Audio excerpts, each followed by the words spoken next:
जो शख्स हर नमाज के बाद इखलास के साथ आयतुल कुर्सी पढ़ेगा, अल्लाह रब्बुल इज्जत उसको जन्नत में दाखिल फरमाएगा। Thanks for watching. Don't forget to like, comment, share and subscribe to Maulana Habibullah Ruhani Official. एक दूसरी रवायत में आता है कि जो शख्स फर्ज नमाज के बाद इखलास के साथ आयतुल कुर्सी पढ़ेगा, हर फर्ज नमाज के बाद इखलास के साथ आयतुल कुर्सी पढ़ेगा, तो अगली नमाज तक अल्लाह ताला की हिफाजत में होगा।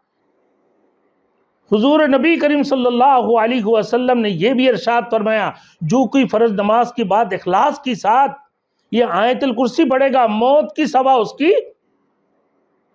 सवा उसकी दुखुल जन्नत में कोई चीज माने नहीं है। यानी उसकी दरमियान में मौत हायल होंगे, मौत के बाद ही फौरन वो जन्नत में दाखिल होगा।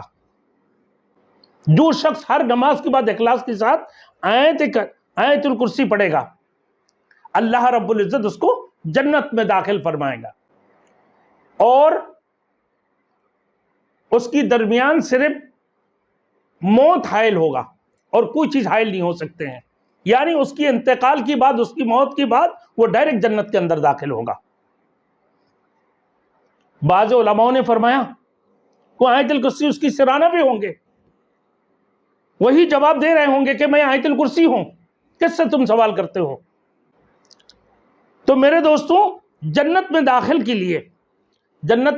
के लिए सिर्फ मौत ही उसकी दरमियान में रुकावट है। जो ही उसकी मौत वाकई होगी, वो शख्स जन्नत में दाखिल हो जाएगा। गोया कि यह आयत करीमा तलावत करने वाला जन्नत की मुस्तहिक हो गया।